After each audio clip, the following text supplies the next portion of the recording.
O, yan ang ginagawa mo dyan, ha? Yan. Yung po mga ingredients ko, ha? O, luto tayo. Guess what? Ano ang recipe today? Love, gusto ko yung isda, prito na lang. Ha? Oh, prito. Total dito maganda magprito kasi ang kusina nyo ay nakabukod sa loob ng bahay. Tapos, wala palang kangkong dito.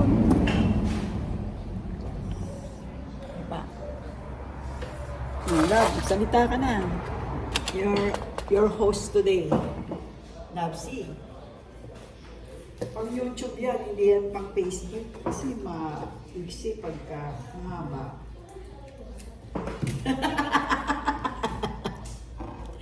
Gastog ka. Di abot eh. Hindi ko nga Taas mo maangat yan. kasi andyan yung... Ayan, nababot ka na. Nandito kami sa probinsya ng tatay ko. Tatay Tubigan, Mulubulo. Tatay mo.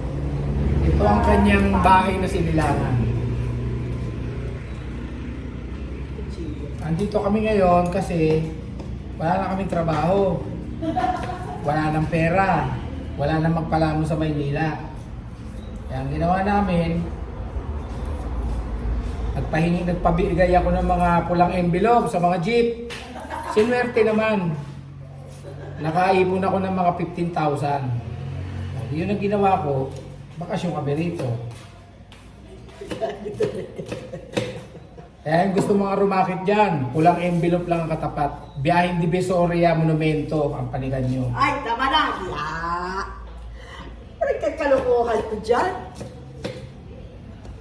Babay na. Ay, gusto yan. Yan na, sa susunod na lang. Sa susunod na lang!